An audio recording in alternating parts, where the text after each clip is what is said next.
오늘 말씀 제목을 날마다 새롭게, 이 제목의 의미를 우리가 좀 더 먼저 이해를 하기 위해서 전도서 10장 10절에 무디어진 철 연장 그 나를 갈지 아니하면 힘이 든다. 무디어진 우리의 심령이 날마다 새로워져야 된다 하는 뜻이고, 또 에베소서 4장 23절에서 24절에 오직 너희의 심령이 새롭게 되어 하나님 따라 의와 진리의 거룩함으로 새 사람을 입으라 한 말씀이에요. 그 22절에 보면은 너희는 유혹의 욕심을 따라 썩어져가는 구습을 따르는 옛사람을 벗어버리라. 어쩌면 이 본문과 이 제목이 잘 어울리지 않는 건 사실입니다. 그러나 이 제목에 대한 의미를 이 두 구절 성경에서 우리가 먼저 잘 깨닫고 은혜 받는 데 지장이 없기를 바라는 것입니다.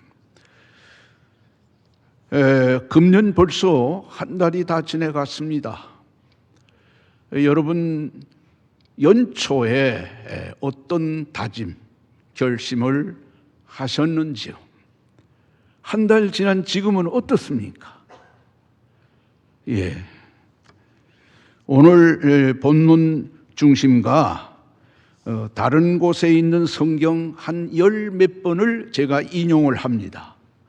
그래서 방송국 수고스럽게 좀 이 앞에 화면에 그 요절을 띄워주면 좋겠다 하고 부탁을 드렸습니다. 그래서 여러분이 여기 띄워지는 말씀을 잘 보시고 깨달아 은혜 받는 일에 조금이나마 도움이 되었으면 합니다. 첫째 말씀은 오직 지혜 있는 자 같이 하여, 본문 15절 16절 말씀입니다.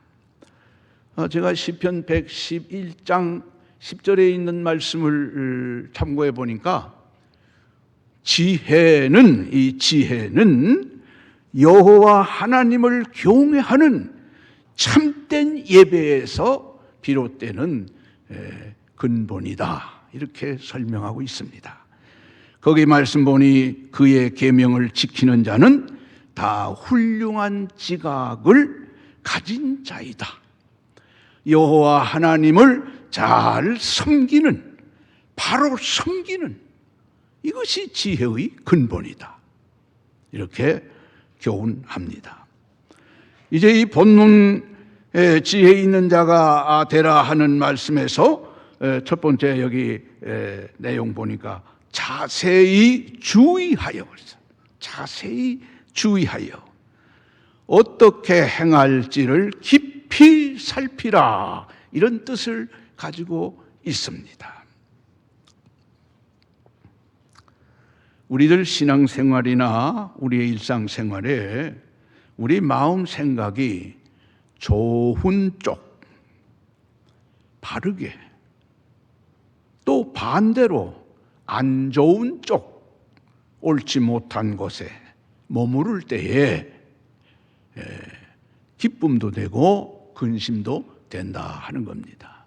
우리가 일상생활 가운데서 쉽게 들을 수 있는 말, 컵에 물이 반이라. 어떤 사람은 아이고 반 컵밖에 안 되네. 그 사람은 목이 쉽게 마르답니다. 갈증이 난답니다. 또 어떤 사람은 아직 반 컵이나 남았네. 그 사람은 갈증이 사라지고 순간적 넉넉한 마음을 갖게 된답니다. 제가 초등학교 다닐 때, 지금 기억이 잘 안 납니다만은 국어에 나왔는지 사회생활에 나왔는지 모르지만 두 아들 때문에 걱정하는 어머니의 얘기가 실려 있었습니다. 두 아들 중에 큰 아들은 집신 장사하는 사람이에요. 집으로 만든 신발. 저는 어려서 그거 신어봤습니다. 그리고 둘째 아들은 나무신, 나무깨신이라고 그렇게 쓰는지 모르겠습니다만은 그 장사하는 사람이에요. 이 어머니는 비가 오면 우리 큰아들 집신이 안 팔리겠네 하고 걱정을 합니다. 날이 개이면 우리 작은아들 나무신이 팔리지 않겠네 하고 또 걱정을 해요. 비가 와도 걱정, 날이 개도 걱정. 이 장로님 그 초등학교 때 그런 교과서에 나온 게 있죠? 예, 장로님 잘 알고 계시네요. 그래서 이웃 사람이 그 모친을 찾아가서 어머니는 왜 맨날 걱정만 하고 근심만 합니까? 여보세요. 내가 걱정 안 할 수 있어? 아시다시피 우리 큰아들은 집신 장사인데 비가 오면 그 신이 안 팔려요. 우리 작은아들은 나무신 장사인데 날이 개이면 그 신이 안 팔려요. 걱정할 수밖에. 그러니까 그분이 그 어머니에게 어머니 생각을 바꾸세요. 날이 좋아서 큰아드님 집신이 많이 팔려도 기분 좋고 비가 막 쏟아져서 작은아들 나무신이 잘 팔리면 그것도 좋고 어머니는 맨날 좋아하고 기뻐할 일만 있는데 이렇게 얘기했어요. 그때 그 어머니가 아이고 그렇구먼요. 아이고는 제가 표현한 소리고 우리들 이 신앙생활에 있어서 우리 생각, 우리 마음이 어떤 쪽이냐 중요합니다. 제가 한마디 더 하죠. 역시 초등학교 교과서에 나온 글이에요. 삼천 갑자 동방사기 얘기가 있어요. 이 장로님 그 나오죠? 나온답니다. 어느 날 전설로 내려오는 3년곡에서 이 동방사기가 잘못해서 넘어져 버렸어요. 넘어지고 나서부터 이 사람은 걱정입니다. 내 나이 이제 20도 채 안 돼 가는데 3년밖에 못 산다니 이게 어찌할꼬? 이렇게 걱정하는 거예요. 가까이 지내던 친구가 어느 날부터 이 친구 근심에 쌓여서 엄청난 고통당하는 모습을 보고 야무구씨 그렇게 명랑하고 재밌게 지내던 친구가 왜 그렇게 늘 근심과 슬픔에 잠겨 있어? 여보게 내가 어쩌다가 저 3년곡에서만 넘어져 버렸네. 알다시피 내 나이 이렇게 젊은 나이에 3년밖에 못 사는데 어찌할꼬? 그 친구가 걱정하는 그 친구를 딱 잡고 여보게 나하고 같이 가서 한 번 더 넘어집시다. 이 사람 무슨 소리 하고 있어? 날 그 자리에서 죽으란 말이야. 오호 생각해봐. 한 번 넘어지면 3년 살지? 두 번 넘어지면 6년 살지? 세 번 넘어지면 몇 년이야? 9년. 그래 10번 넘어져 봐라 30년 산다. 그러니까 이 사람 쫓아올라서 위에서부터 떼글떼글 굴러버렸대. 제가 그 초등학교 때요, 제가 2학년, 3학년 모르겠어요. 이 동방사기를 촌극으로 꾸며가지고 학예 발표에 나갔는데 제가 동방사기 역할을 했어요. 근데 그 교단을 삐스듬 해놓고 위에 올라가지고 굴러가라. 이거 잘못 굴러가지고 밑에 바닥에 뚝 떨어져가지고 이게 기억이 납니다. 생각이라는 게 마음가짐이 얼마나 중요한 거예요. 여기 자세히 주의하라는 말씀이 그런 뜻입니다.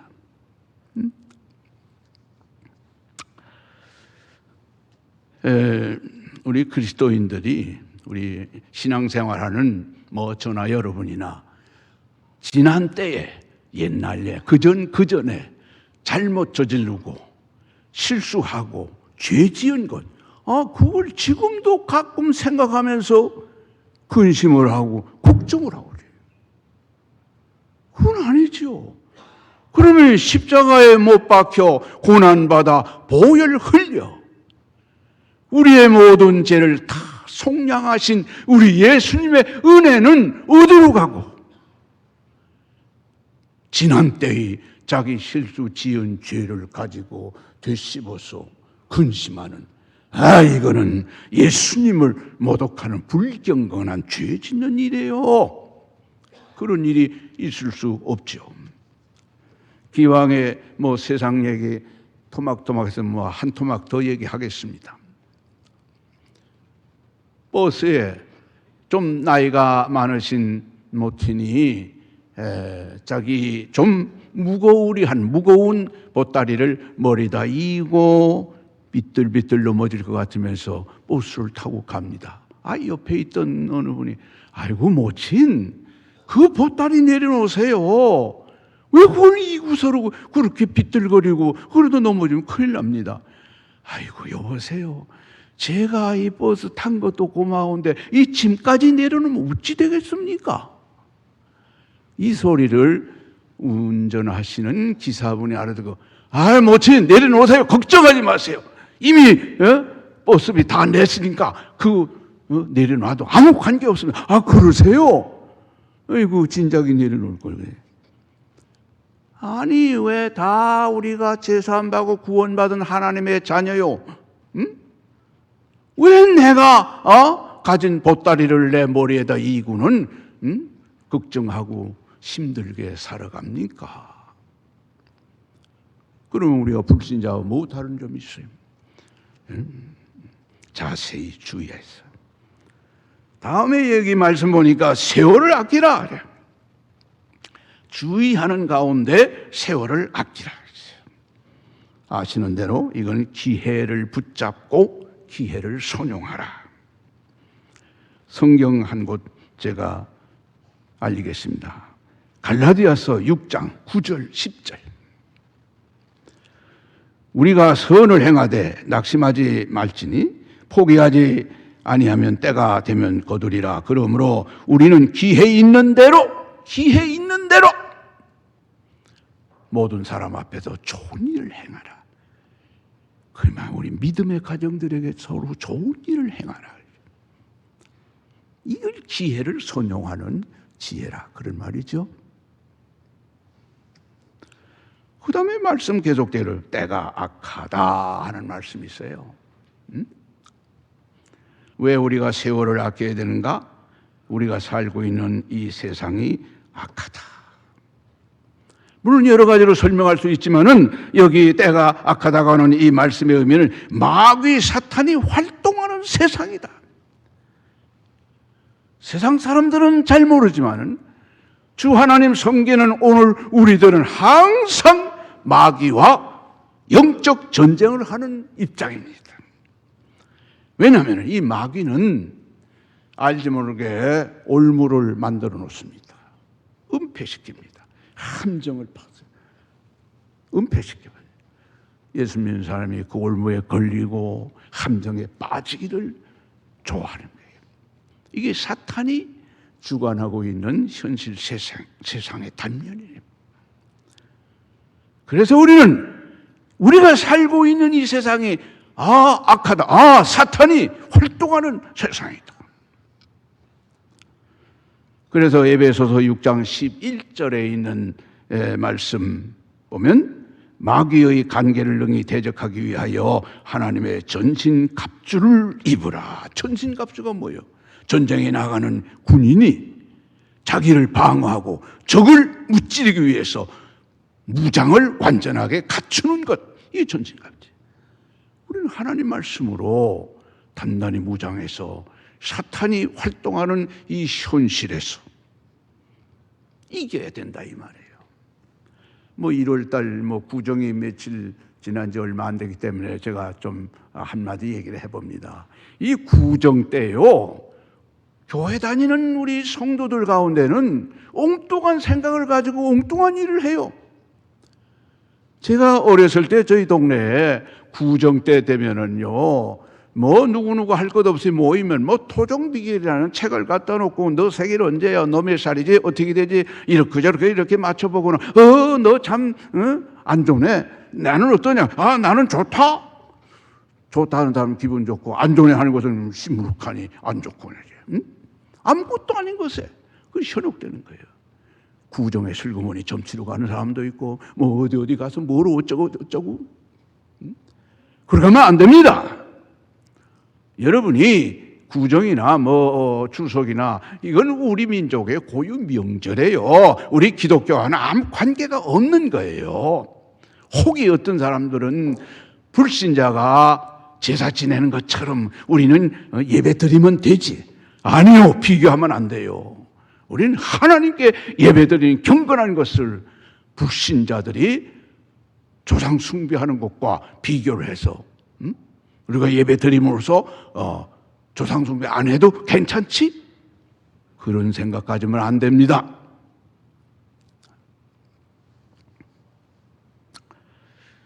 성도들은 오직 하나님 잘 섬기는 지혜를 가지고 자세히 살펴 세월을 아껴 기회를 가지고 악한 때에 승리하는 아름다운 복된 삶이 되어지기를 바랍니다.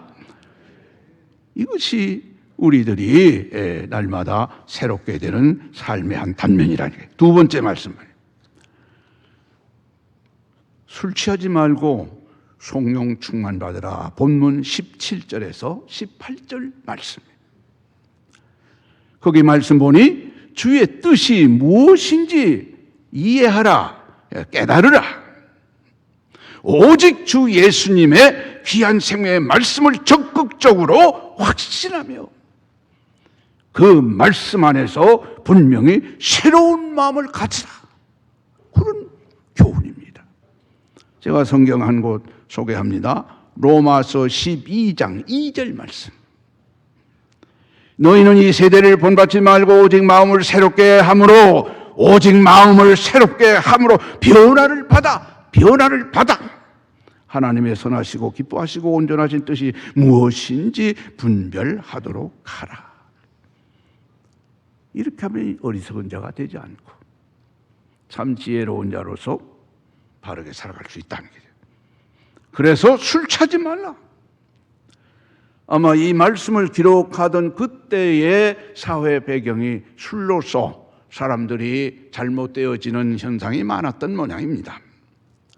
우리는 여기서 이 술 취하지 말라는 이 말씀을 세속 생활의 방탕에 빠지지 말라. 인간의 타락의 속성이 뭡니까? 인간 시조 아담 해와가 사탄의 유혹을 받아 타락하게 될 때에 한마디로 얘기하면 탐심이요, 탐하는 마음. 이것이 사탄이 인간들을 넘어뜨리는 무기로 삼는 참으로 유일무이한 방법이라 그 말이에요. 탐심. 성경 한 절 골로새서 3장 5절 말씀입니다. 그러므로 땅에 있는 지체를 죽이라. 곧 음란과 부정과 사욕과 악한 정욕과 탐심이니 탐심은 우상 숭배니라. 하나님과 철저하게 적대 관계되는 우상 숭배, 이게 탐심이라.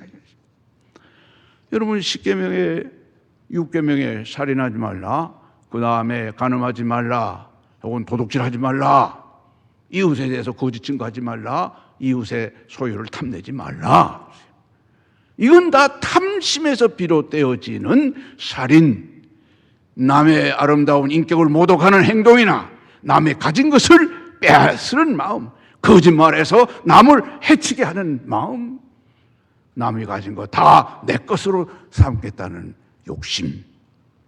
이 계명이요. 이런 탐심을 가지면 이웃 사랑이 안 되는 것입니다. 계명의 중심은 하나님 사랑, 이게 제일 크고 첫째 되는 계명이죠. 그리고 이웃 사랑. 이런 탐심이 작용을 하면은 이 사랑을 가질 수도 없고 실천할 수가 없다고 하는 사실을 우리가 생각하게 됩니다. 물질은 하나님이 주신 우리의 육신 가지고 세상 사는 생활에 필요한 것으로 주신 거죠.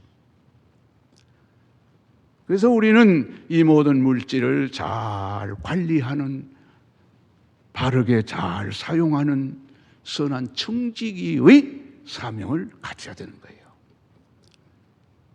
바울 사도는 사랑하는 제자 디모데에게 디모데전서 6장 10절에 이렇게 경고하여 주의를 환기시킵니다.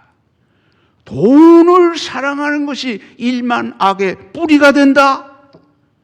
이런 것을 탐하는 자는 미혹을 받아 믿음에서 떠나 많은 근심으로써 자기 자신을 찌르는 낭패한 결과를 가져온다. 돈을 사랑하는 게 아니다. 하나님이 우리의 삶에 필요한 것으로 거저 주신 것이니 우리는 지혜롭게 잘 관리하는 아름다운 모습을 가지고 살아야 된다. 디모데에게만 경고한 말씀이니까 오늘 저와 여러분에게 바울 사도를 통해서 주시는 하나님의 말씀이에요.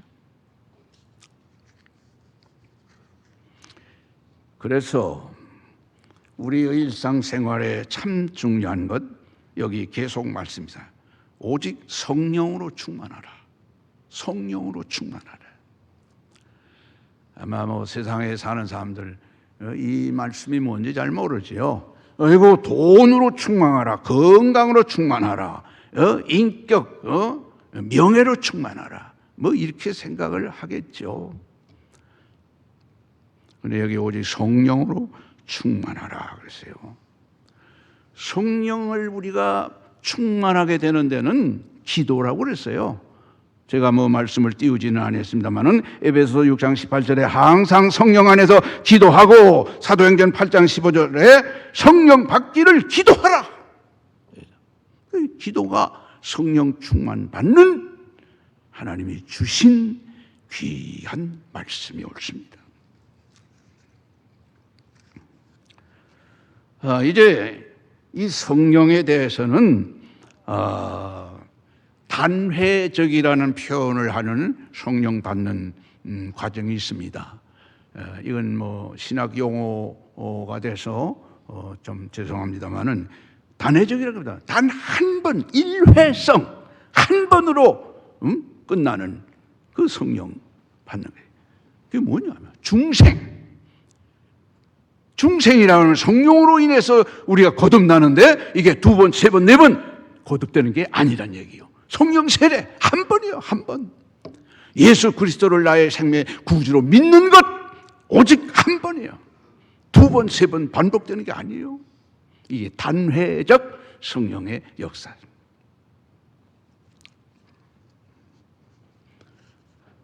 성경 한 절을 한번 보겠습니다. 고린도전서 12장 3절 말씀이죠. 성령으로 아니하고는 누구든지 예수를 주시라 할 수 없다 했어요. 성령으로 인해서 예수님을 나의 생명의 구주다. 하나님 아버지 성령의 단회적인 역사. 그 다음에는 성화의 과정에서 성령 충만을 받으라. 중생이나 성령 세대나 예수 그리스도를 생명의 구주로 영접하는 것은 단회적 성령의 역사이지만 제가 지금 말씀드리고자 하는 것은 성화의 과정, 이것도 신학적 용어가 돼서 말씀을 드리는 게 좀 죄송한 생각이 듭니다. 이 성화라는 것은 점점 좋아지는 거예요. 좋아지는 단계. 거기에서 성령 충만을 받으라. 빌립보서 4장 11절에서 13절에 있는 말씀을 우리가 참고할 수 있겠는데 거기 13절에 있는 말씀을 한번 띄워봅니다. 내게 능력 주시는 자 안에서 내가 모든 것을 할 수 있느니라. 모든 것을 할 수 있느니라. 어떻게? 성령이 나와 함께 역사하실 때. 그럼 여기 빌립보서 4장 11절 이하의 12절 그 과정은 바울 사도는 어떻게 말씀하는 거죠?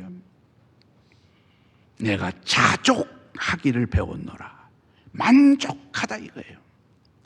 내가 뭐 가난하고 못 먹고 병들고 형편없게 산다 할지라도 나는 그것으로 불평불만하거나 낙심하지 않는다. 만족하게 적응하는 거예요. 부유하게 먹을 것도 많다, 건강하다, 잘 활동한다, 잘 된다. 그렇다고 내가 교만하거나 우쭐대거나 그렇지 않다. 모든 것은 성령에 의하여 나에게 주어지는 귀하고 아름다운 하나님 주시는 축복이야. 복이라 이 말이야. 복. 내게 능력 주시는 자 안에서 내가 모든 걸 할 수 있다 이 말이야. 이게 성령 충만이야. 그 다음에 이제 이 성령 충만하는 은혜 받는다는 것은 천국 소망의 삶이에요. 날로 새로워지는 영적 성숙. 우리 믿는 자들은 늙었다, 늙어간다, 늙어서 어찌할까? 아니죠.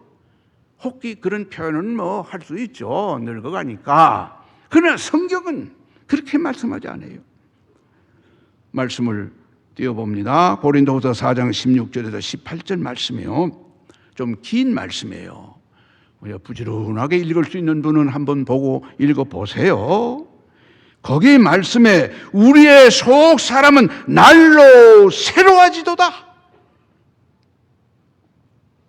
우리의 연령이 아니 우리 연세가 얼마가 되든 우리의 속 심령은 날마다 새롭다. 오늘보다 내일이, 내일보다 그 다음 날이 더 새롭다. 새롭다. 좋아진다. 이게 성령 충만의 삶을 말씀하는 거예요. 뿐만이 아니라 우리가 주목하는 것, 목적하는 것은 보이는 것이 아니요 보이지 않는 것이니 보이는 것은 잠깐이되 보이지 않는 것은 영원함이라. 영원함이라. 구원받는 천국의 놀라운 은혜 받는 것. 이게 성령 충만의 생활이라 이 말이에요. 그래서 우리가 아닌 말로 연세 많아서 기운이 없다고 뭐가 좀 잘 안 된다고 이런저런 우리는 천국의 시민권을 가진 자로서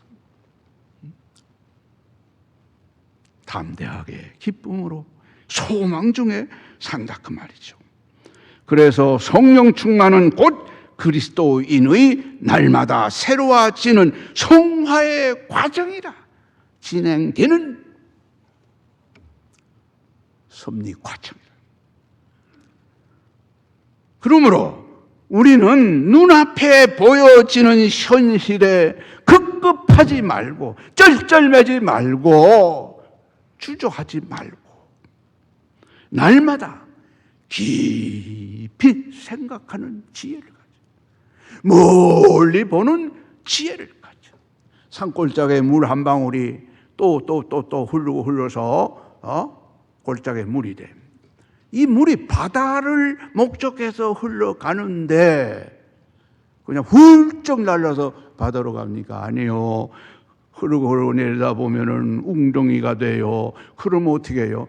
야, 좀 여기 모여 쉬었다 가자. 웅덩이에 물이 고여. 넘쳐나면은 넘어가요. 가다 보니까 큰 바위 덩어리가 가르면서 이거 뚫고 갈 수 없으니 돌아가자. 가는 쪽으로 돌아가자. 그러다 보면 이게 냇물이 되고 강물도 되고 어떤 때는 저수지를 만들어서 이 물이 수력 발전한다고 막 낭떠러지에 팍 떨어지게 미어 꽂아버리대. 야, 우리도 참 좋은 일 할 수 있네? 그러면서 물은 흘러가요. 강물로 흘러가다가 가뭄에 농사철에 농사 짓는 농부들에게 농업용 아니 공장 운영하는 사람들에게 운영하는 필요한 물로 공급해줘요. 그래. 그렇게 하다 보니 바다로 탁 들어가는 거예요. 우리의 신앙생활은 물 흐르듯이 그래 돌아가자, 채워가자, 떨어져 가자. 가면서 좋은 일도 하자. 어려운 일이 있어도 물이 그냥 팍 부딪혀서 떨어지면만 물방울이 다 같이 동무 삼아서 함께 이렇게 가다가 퍽 물이 부딪히니까 방울방울 다 떨어져요. 그래도 모이는 데는 같이 모여서 바다로 가거든요. 우리는 높이 주의 나라를 바라보며 힘있게 영광 가운데 소망 있는 이 삶이 성령 충만의 귀한 삶 믿으시기를 바랍니다. 마지막 세 번째, 제가 이제 일부 예배 때는 시간이 쫓겨서 맨날 시간 본다고 했는데 죄송합니다. 2부 예배는 시간이 조금 지루해도 그냥 잘 참고 이해를 해 주세요. 제가 계속해서 이게 설교를 할 수 있다고 하면 그래도 적당하게 하고 오늘 못한 소리 다음 주에 하면 되지. 우리 송 목사님도 강론할 때 한꺼번에 다 얘기합니까? 오늘 말씀드릴 건 여기까지. 그 다음에는 어디서 어디까지 이렇게 되는 거예요. 그러니까 조금 아이고 목사님 뜸 들이지 말고 시간 가니까 빨리 얘기해. 그러고 끝내요. 그렇죠? 세 번째 뭐냐? 범사의 감사 생활에 감사. 본문 19절에서 21절까지 말씀. 그 20절에 있는 말씀 우리 본문을 읽었죠? 범사에 우리 주 예수 그리스도의 이름으로 항상 아버지 하나님께 감사하며 그랬어. 성도들의 신앙생활의 기본적 본분은 예수 그리스도로 인한 하나님 아버지께 감사하는 생활이에요. 여기 모든 말씀이다. 예수 그리스도. 우리 주님이 중심이 되는 말씀이에요. 감사는 하나님의 뜻이라고 그랬습니다. 데살로니가 전서 5장 18절 말씀 띄워드리죠. 범사에 감사하라. 이것이 그리스도 예수 안에서 너희를 향하신 하나님의 뜻이니라. 항상 기뻐도 하고 쉬지 말 기도도 하고 성령의 은혜 가운데 살아라. 무엇보다도 언제든지 모든 생활 현장에서 감사하라. 이건 예수님을 통한 하나님의 뜻으로 오늘 우리에게 주어지는 말씀이에요. 따라서 같은 뜻이 되겠지만은 주 예수 그리스도의 이름으로 감사 하나님께 찬송 찬양을 드려라. 이건 뭘 말? 예배 드리라 이 말이에요. 예배. 하나님께 경건한 예배 드리라 이 말이죠. 본문과 같은 내용의 의미의 말씀 골로새서 3장 16절 17절 말씀 띄워드리죠. 눈 밝은 분은 얼른 쏙 읽으세요. 전에 한번 읽었던 말씀. 그리스도의 말씀이 너희 속에 풍성하게 거하며 모든 지혜로 피차 가르치며 권면하고 시와 찬송과 신령한 노래를 부르며 감사하는 마음으로 하나님을 찬양하고 또 무엇을 하든지 말에나 일에나 다 주 예수의 이름으로 하고 다 주 예수의 이름으로 하고 그를 힘입어 하나님 아버지께 감사하라. 예수님의 성령의 은혜로 구원받아 하나님의 자녀되어 천국을 소유한 자니 예수님을 통해서 하나님께 감사 찬송 예배 드리라. 그러므로 그리스도인의 생활은 감사 생활이 온전할 때 어떤 상황이라도 적응할 수 있는 용기와 힘을 갖게 된다 하는 것이 옳습니다. 로마서 성경 12장 14절에서 21절까지에 있는 말씀 중에 그 21절에 있는 말씀 보면은 악에게 지지 말고 손으로 악을 이기라. 저도 이 말씀을 종종 인용도 하고 제가 읽으며 묵상도 합니다만은 참 어려운 말씀이구나. 악을 어떻게 손으로 이기나? 그는 14절부터 말씀 보니까 야, 너 핍박하는 자 위에서 기도해라. 원수같이 여기지 말아라. 사랑해라. 우는 자와 함께 울어. 웃는 자와 함께 웃어. 어떤 어려운 고난이 모든 사람으로부터 너에게 닥칠지라도 그거 시비하지 마. 그거 이러니 저러니 불평불만으로서 악으로 대결하지 마. 선으로 그 악을 이기면 되는 거야. 어떻게 이겨? 원수 갚는 거 주께 맡겨. 네가 원수 갚는 거 어설프게 하다가는 네가 넘어지기 쉬워. 주께 맡겨. 세밀하게 정확하게 너를 해치는 자 우리 예수님이 다 물리쳐 준다. 여기 뭐 시간 많이 가지만 얘기 한마디 또 안 할 수가 없네요. 오늘 세상 얘기하다가 강론이 조금 우습게 되는 것 같습니다. 어느 해 가뭄이 심한 때에 교회 신앙생활 잘하는 젊은 부부가 이른 시간부터 저녁 늦은 시간까지 자기 논에 가서 웅덩이 파고 물을 풉니다.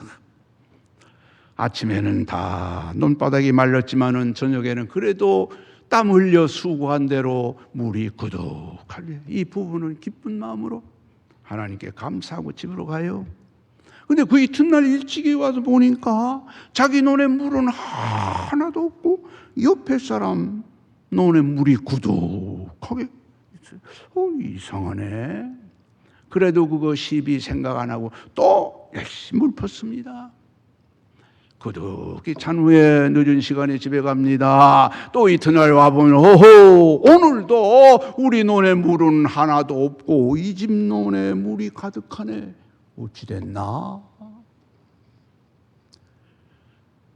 그 다음날 잔뜩 물 푸고는 이상하다 하고 남자 되는 분이 늦은 시간에 와보니까 그 밑에 논 그 주인이라는 사람이 길다란 장대 같은 작대기를 가지고 논두렁을 푹 물 수로를 만들어서 하루 종일 퍼서 담아놓은 물을 쫙 빼가면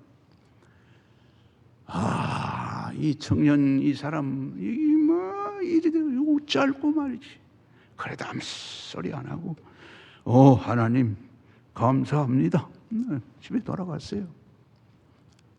그 이튿날 또 물은 퍼야 되죠. 가뭄이 심하니까.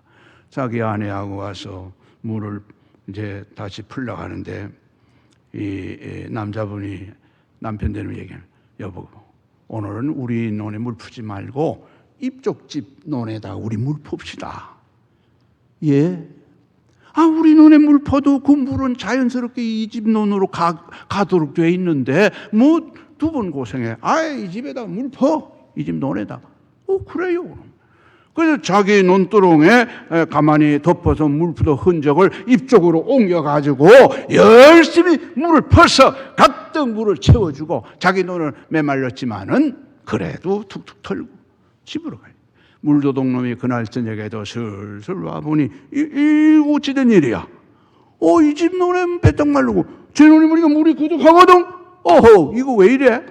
그리고는 논두렁 살살 와보니까 그날은 자기 논에 물을 안 푸고 자기 이 집 논에다가 물을 잔뜩 붓고 이럴 수가 있나? 이건 아니지. 이 동네에서 성격 더럽고 쌈잘하고 못된 짓 한다고 소문난 이 사람도 하도 조그마한 양심이 있으니까 그 이튿날 이른 시간에 이 집에 찾아가서 무릎을 꿇고 내가 잘못했습니다. 어제는 우리 논에다가 물을 퍼주셨구먼요. 예, 그렇게 했습니다. 기왕에 우리 논에 퍼도 그 논으로 물은 갈 것 같으니까 그래 했습니다. 아이고 어떻게 그런 마음을 갖습니까? 어떻게라니요? 알다시피 나는 교회 다니는 하나님의 자녀입니다. 우리 하나님이 늘 성경을 통해서 목사님 통해서 말씀할 때 이웃 사랑해라, 원수도 사랑해라. 그래서 사랑하는 마음으로 그래 했습니다. 그래요. 나 같은 놈도 교회 가면 그렇게 변화될 수 있습니까? 아, 예, 변화되죠. 이거 나 같은 놈이 교회 가면은 수군거리고 교회당에 들어오지 못하게 몽둥이 가지고 두드려 패가지고 내쫓을 때 아니지요. 교회 갈 마음 있으면 다음 주일날 며칠 날 저희들이 모시러 오겠으면 같이 갑시다.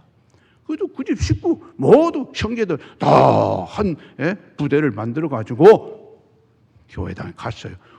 이웃 사람은 아이고 저 사람 봐라, 저 고약한 인간이 어떻게 된 일이야?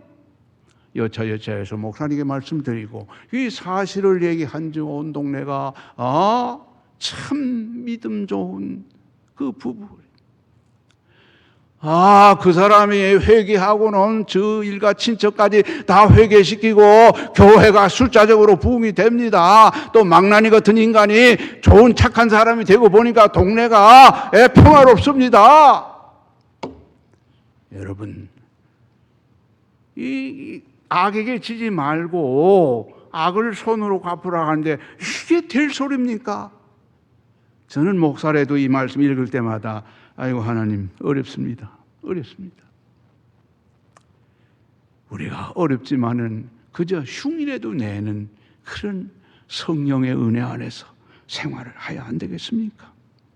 감사하는 마음이죠. 결론적으로 마치겠습니다. 날마다 새롭게 되라.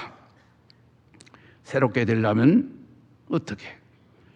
에레미야 4장 3절에 제가 띄우진 않습니다. 너희 묵은 땅을 갈고 가시던 불에 파종하지 말라.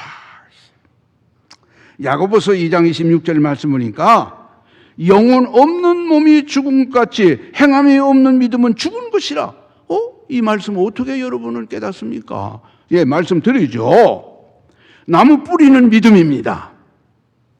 나무 뿌리가 땅에 묻힌 것이 보입니까? 안 보입니다. 나무 뿌리 안 보여요. 믿음 안 보여요. 그런데 나무가 자라납니다. 때가 되면 꽃이 피고 열매가 맺습니다. 열매 보입니까? 보입니다. 이건 뭘 말해요? 땅에 묻힌 뿌리가 싱싱하고 힘이 있으니까 영양 공급 잘해서 열매를 맺는 거 아닙니까? 행함이 없는 믿음 죽은 것이다. 내 믿음이 부실하고 내 믿음 생활이 형편이 아니라면 나타나는 것이 뭐가 있겠어요? 자, 우리 교회가 금년에는 성도 여러분에게 한 숙제를 줬잖아요.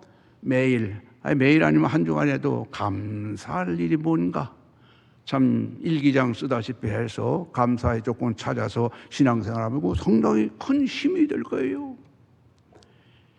감사가 익숙하고 내 삶을 오직 주 하나님 은혜에 감격하면 만사가 형통한 복을 받는 줄 믿으시기 바랍니다. 여러분 시편 성경 1장 1절에서 3절 말씀 이건 띄우진 않습니다. 여러분 성경 찾으세요. 805쪽입니다. 805쪽 여러분 성경 다 찾아요. 시편 1장 1절에서 3절 말씀 우리 다 같이 큰 소리로 읽겠습니다. 복이 있는 사람은 악인들의 꾀를 따르지 아니하며 죄인들의 길에 서지 아니하며 오만한 자들의 자리에 앉지 아니하고 오직 여호와의 율법을 즐거워하여 그의 율법을 주야로 묵상하는도다.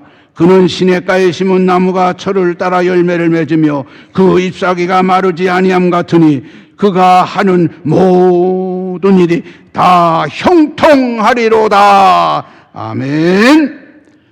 시편 121장 7절 8절 이제 말씀 띄웁니다. 우리 다 같이 큰 소리로 읽겠습니다. 여호와께서 너를 지켜 모든 환난을 면하게 하시며 또 내 영혼을 지키시리로다. 여호와께서 너의 출입을 지금부터 영원까지 지키시리로다. 아멘.